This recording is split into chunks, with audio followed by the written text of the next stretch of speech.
मैंने 10 साल पहले कहीं लिखा था फेसबुक पे, तब मैं फेसबुक पे एक्टिव था, अब तो नहीं हूँ, कि अगर मुझे दुनिया के सारे धर्मों को मिला के एक धर्म बनाने का मौका मिल जाए कभी, तो मैं जैन धर्म की एक चीज जरूर उसमें शामिल करूंगा, और वो है उसका क्षमावाणी पर्व। और वो इसलिए करूंगा कि बात आज की नहीं है, बात किसी भी दौर की है, आज की ज्यादा है। हम सब इतने व्यस्त हैं कि हम जिनसे जुड़े हैं, जो नजदीकी लोग हैं, दोस्त हैं, रिश्तेदार हैं, हमें पता भी नहीं चलता कब हमारे मुंह से कुछ ऐसा निकलता है कि उनको बुरा लग जाता है। ये भी हो सकता है कि हमारी नीयत एकदम ठीक रही हो, हमने सोच समझ के ना ही बोला हो, पर किसी खास कॉन्टेक्स्ट में किसी खास व्यक्ति ने मेरी किस बात को किस रूप में लिया, ये तो मुझे नहीं पता। कई बार ऐसा होता है कि मैंने अपनी ओर से कुछ गलत नहीं किया, पर सामने वाला मुझसे नाराज है, मुंह फुला के बैठा है, मुझे पता भी नहीं है। पता हो तो मैं उससे माफी मांग भी लूं, मुझे पता ही नहीं है। वो कहेगा भी नहीं, उसका भी गुरूर है, सम्मान है, आत्मसम्मान है, कैसे कहे, कैसे खुद याद दिलाए कि तुमने एक बार ऐसा कह दिया था तो मैं नाराज हूं। तो जब मैंने सुना कि मेरे मेरे बहुत सारे दोस्त जैन परिवारों से आते हैं, उनमें से एक ने 8-10 साल पहले जब मुझे पहली बार व्हाट्सएप पे भेजा मिच्छामी दुक्कड़म, तो मुझे लगा पता नहीं क्या स्पेलिंग मिस्टेक तो नहीं, क्या लिखा है। और उसके आगे लिखा उसने कि यदि पिछले 1 साल में मुझसे कोई भूल हुई हो, त्रुटि हुई हो, तो मैं उसके लिए माफ़ी चाहता हूँ। मुझे लगा क्या हो गया इसको, सब तो ठीक ही था। तो क्योंकि मेरा बड़ा अच्छा दोस्त है, मैंने कहा जाओ माफ़ किया। कोई बात नहीं। फिर मैंने उससे पूछा, मैंने कहा क्या मामला क्या है, तब उसने बताया। मैंने जैन फिलोसफी पढ़ी हुई थी, पर ये संयोग से फिलोसफी के हिस्से में नहीं था, पाठ्यक्रम में, किताबों में नहीं था। तो जब मैंने सुना कि साल में एक ऐसा दिन है जब आपको बिना किसी वजह के माफ़ी मांग लेनी है, कि शायद कोई गलती हुई हो, नहीं भी हुई तो हम एज्यूम कर लेते हैं कि गलती हुई होगी, और मुझे माफ़ कर दो भाई।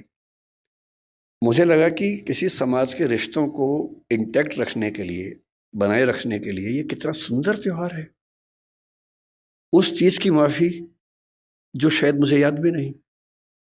और अगर सब लोग इतने विनम्र हो जाएं, इतने हम्बल हो जाएं, तो झगड़ा किस बात का है फिर। और अगर यही स्थिति सारे धर्मों में हो जाए, सारे देशों में हो जाए, तो फिर क्यों झगड़ा है। और अगर एक बार पाकिस्तान हमसे मिच्छामी दुक्कड़म कह दे तो दिक्कतें ही खत्म हो जाएंगी। फिर मैंने सोचा मिच्छामी दुक्कड़म कहाँ से आया। तो मैं, भाषा भी मेरा विषय रहता है, तो मैं समझ गया कि प्राकृत और पाली वाला मामला होगा। जब रिसर्च की तो पता लगा प्राकृत का है। तो संस्कृत के एक शब्द या वाक्यांश से यह बना, मिथ्या में दुष्कृतम। मिथ्या का मतलब दर्शन में अलग अलग होता है। शंकराचार्य ने मिथ्या को अलग सेंस में लिया, जैन दर्शन अलग सेंस में लेता है। यहां मिथ्या का मतलब है नॉन कॉन्सिक्वेंशियल, जो निरर्थक हो जाए, बीज रहित हो जाए। तो मिथ्या में दुष्कृतम, जो दुष्कृतम, दुष्कार्य, गलती मुझसे हो गई है, वो मिथ्या हो जाए, मैं आपसे ये निवेदन करता हूं। और वही प्राकृत में आते आते मिच्छा में दुक्कड़म हुआ। तो आज जो मुझसे मिस्टेक हुई, मैंने जूते पहन के पहला मंत्र सुन लिया, तो उसके लिए मैं आप सबसे मिच्छा में दुक्कड़म कह देता हूँ और उसके बाद यहाँ से अपनी बात की शुरुआत करता हूँ। मैं ज़्यादा लंबा बोलने के लिए कुख्यात भी हूँ, तो आप मुझे संकेत कर दीजिएगा जब आपको लगे कि काफ़ी हो गया है, तो मैं तो मैं वहीं पर अपनी बात रोक दूंगा। तो विषय की जब बात हुई तो मयूर जी ने 2-3 सुझाव दिए। तो ये बोले कि हम सब की आजकल एक बड़ी दुविधा पेरेंटिंग को लेके है, अपने बच्चों को कैसे संभालें। जब मुझसे कोई कहता ना कि पेरेंटिंग की दुविधा है, बच्चों को कैसे संभालें, मुझे बच्चे भी दिमाग में आते हैं कि पेरेंट्स को कैसे संभालें ये। और मैं जनरली बच्चों के साथ खड़ा होता हूँ इस मामले में, पेरेंट्स के साथ में कम खड़ा होता हूँ। और मुझे सच में लगता है कि ज़्यादा सीखने की ज़रूरत पेरेंट्स को है, ना कि बच्चों को है। और अभी कोटा में जितनी दुर्घटनाएं हुई, तो वहाँ के एक वरिष्ठ अधिकारी हैं राजस्थान सरकार के, जो कोटा में डीएम भी रह चुके हैं। उन्होंने मुझे फ़ोन किया कि मैं चाहता हूँ कि आप भी इस प्रक्रिया में हमारी हेल्प करें बच्चों के लिए। मैंने कहा जिस दिन कहेंगे मैं आ जाऊँगा, जो कहेंगे मैं कर दूंगा, आप बताइए क्या करना है। बोले कोटा में बहुत सारे बच्चे हैं, हम चाह रहे हैं कि उनसे आप बात करें। मैंने कहा एकदम आ जाऊँगा, लेकिन अगर आप मेरी सलाह माने तो उनके पेरेंट्स से बात करवाइए, क्योंकि ये दिक्कत बच्चों की नहीं है, ये दिक्कत पेरेंट्स की है। तो उसके बाद से वो प्रोग्राम बन नहीं पाया, क्योंकि पेरेंट्स को बुलाना भी आसान काम नहीं है बच्चों को तो घेर घार के आप बिठा सकते हैं, पेरेंट्स को आप कैसे बुलाएं। लेकिन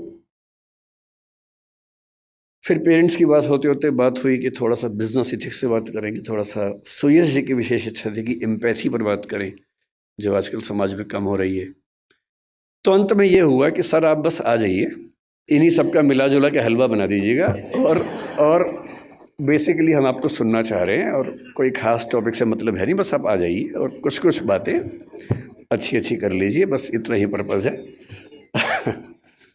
तो फिर मैं उसी इरादे से आया हूँ। तो मैं शुरुआत पेरेंटिंग से कुछ बातों से करूँगा, उसी में एम्पैथी का जिक्र भी कर लेंगे, थोड़ा सा मौका मिला तो मयूर जी का फेवरेट विषय बिजनेस एथिक्स है, मौका मिलेगा तो उसको भी बीच में डिस्कस कर लेंगे। मैं क्योंकि अध्यापक हूँ और बच्चों से बात ज़्यादा करता हूँ, अक्सर मैं जब क्लास लेता हूँ तो बच्चों की संख्या अच्छी खासी होती है, और ये बहुत चुनौती होती है कि उनको 3 घंटे 6 घंटे 8 घंटे बिठा के रखना। हमारी क्लासेस में बच्चों को ये छूट है कि वो जब चाहें उठ के जा सकते हैं। मेरी क्लास में विशेष रूप से और भी छूट है, वो सो भी सकते हैं क्लास में, मैं उनको कभी नहीं रोकता हूँ। इतना ही कहता हूँ कि नींद आए तो कोने वाली कुर्सी पर चले जाए, ताकि दीवार पे सिर लगे तो ज़्यादा चोट ना आए, ऐसे सिर पे झटका आ सकता है। वो मेरी क्लास में खा भी सकते हैं। मैं खुल के बोलता हूँ कि मेरी क्लास में आपको बिल्कुल नहीं सोचना है, खाने का मन करे खाते रहो, नींद आए सो जाओ, उठने का मन करे उठ के चले जाओ, मुझे कहीं कोई दिक्कत नहीं है। अगर आप मेरी क्लास में उठ पा रहे हैं, खा पा रहे हैं, तो ये मेरा फेलियर है, आपका नहीं है कि मैं आपको रोक नहीं पा रहा हूँ। तो इसी बहाने मुझे फीडबैक भी मिलता रहता है कि मैं कैसा पढ़ा रहा हूँ, तो आप लोग अपना हरकतें करते रहिए और मैं अपना काम करता रहूँगा। तो बहुत ज़रूरी होता है कि उन बच्चों को बहुत शुष्क तरीके से ना बताया जाए, थोड़ा रोचक तरीके से बात की जाए। रोचक तरीके से बात करने का एक ही तरीका है कि आप उनको कहानियों के माध्यम से बताएं, एग्जाम्पल्स के माध्यम से बताएं, एनेक्डोट्स इनको हम कहते हैं, घटनाओं के माध्यम से बताएं। और जैसे ही हम घटनाएं सुनते हैं, कहानियां सुनते हैं अपने आसपास की, तो हमें किसी चीज़ का महत्व और कॉन्सेप्ट दोनों समझ में आते हैं। मैं जहाँ से ये बात करना शुरू करना चाहता हूँ वो ये है कि पेरेंटिंग के नज़रिए से हमारा समय दुनिया के इतिहास का सबसे मुश्किल समय है। पेरेंटिंग हमेशा मुश्किल रही है। मेरी राय में इस दुनिया का सबसे मुश्किल काम माँ होना है, बाकी सारे काम आसान हैं। माँ बन के अपने बच्चे को पालना इतना मुश्किल काम है। मतलब बाप लोग जाते हैं, बिजनेस करते हैं, पैसा कमाते हैं, सब कुछ करते हैं, बड़ी बात है, वो भी छोटी बात तो नहीं है।